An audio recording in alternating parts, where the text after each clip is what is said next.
जय गजानन, जय श्रीमन्नारायण, जय आदिशक्ति माता। दोस्तों, आपका दिन शुभ और मंगलमय हो। दोस्तों, ज्येष्ठ माह के हर दिन कथा सुनने के लिए हमारे वीडियो को लाइक और चैनल को सब्सक्राइब करें और बेल आइकन को ज़रूर प्रेस करें ताकि हमारी हर भक्ति वीडियो आप तक पहुंच सके। दोस्तों, प्रतिदिन स्कंद पुराण से ज्येष्ठ माह से संबंधित कथाएं, व्रत, उपासना विधि हम आपको बता रहे हैं, जिससे आप उस दिन का धर्म, पुण्य और आध्यात्मिक लाभ प्राप्त कर सकें। तो आइए दोस्तों, श्रवण करते हैं स्कंद पुराण से ज्येष्ठ मास की कथा एवं महात्म्य। दोस्तों, ज्येष्ठ मास अप्रैल मई हिंदू पंचांग का तीसरा महीना है। इस महीने का महत्व विशेष रूप से तप, व्रत, जलदान और भगवान श्री हरि विष्णु की उपासना में बताया गया है। स्कंद पुराण के वैष्णव खंड और गंगा महात्म्य में ज्येष्ठ माह के पुण्य फल, विशेष व्रत और एक अद्भुत कथा का वर्णन मिलता है। दोस्तों कहा गया है, ज्येष्ठी मासी तपाः श्रेयो जलदानम विशेषतः विष्णु भक्तिर्महाल्पता पवित्रम सर्वर्ग राम। दोस्तों, इसका अर्थ है, ज्येष्ठ मास में किया गया तप, विशेष रूप से जल का दान और विष्णु भक्ति अत्यंत पुण्यदायी है। यह समस्त कर्मों को पवित्र करने वाला है। दोस्तों, अब आइए सुनते हैं ज्येष्ठ मास की पौराणिक कथा। एक समय की बात है, कुरुक्षेत्र में एक अत्यंत गरीब और वृद्ध ब्राह्मण रहता था। उसका नाम सारविल था। वह दीन, दुर्बल और कष्टों से पीड़ित था। एक बार भीषण गर्मी में वह गंगा तट पर गया और प्यास से व्याकुल एक साधु को पानी पिलाया। उस समय ज्येष्ठ माह की पूर्णिमा थी। साधु असल में भगवान विष्णु के ही रूप में थे, जो उसकी परीक्षा लेने आए थे। ब्राह्मण ने निस्वार्थ भाव से अपना एकमात्र जल पात्र उन्हें दे दिया और कहा, हे तपस्वी, आप प्यासे हैं। मेरा भाग्य है कि मैं आपकी सेवा कर सका।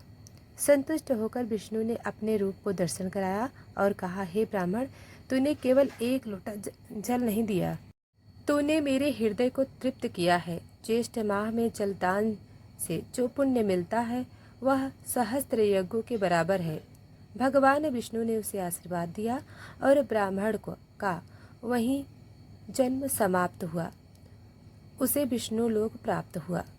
दोस्तों, ज्येष्ठ मास में जलदान, राहगीरों को शीतल जल, बेलपत्र या मिट्टी के घड़े में जल रखना विशेष पुण्यदायी माना जाता है। दोस्तों, छाता, चप्पल, पंखा आदि का दान देना अत्यंत पुण्यदायी माना जाता है। नंबर 3, शीतल पदार्थों का वितरण। आम, बेल का शरबत, जलजीरा आदि का वितरण करवाना चाहिए। विशेष रूप से वट सावित्री व्रत, गंगा दशहरा, नारायण उपासना, सूर्य पूजा व्रत जरूर करें। दोस्तों, ओम नमो भगवते वासुदेवाय, ओम सूर्य देवाय नमः, ओम नारायणाय नमः का जाप जरूर करें। दोस्तों, कहा गया है, करोति जलम दत्त्वा प्यासिताय तपस्विने या सा याति विष्णु लोकम च न पुण्या जायते भूयि। जो मनुष्य ज्येष्ठ मास में प्यासी को जल देता है वह विष्णु लोक को प्राप्त कर लेता है, पुनः इस धरती पर जन्म नहीं लेता। दोस्तों, एक बार की बात है, एक निर्धन ब्राह्मण अग्निदत्त तीव्र गर्मी के समय अपने गांव के समीप एक पेड़ के नीचे विश्राम कर रहा था।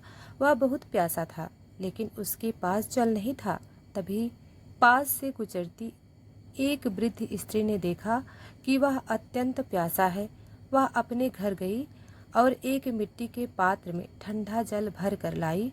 साथ ही कुछ बेल के पत्ते और तुलसी भी पात्र में डाल दिए। अग्निदत्त ने जल पीते ही अनुभव किया कि जैसे अमृत मिल गया हो। उसी रात्रि में भगवान विष्णु ने उस वृद्धा को स्वप्न में प्रकट हुए और बोले, हे सुबह, तूने ज्येष्ठ मास में प्यासे को जल दिया है।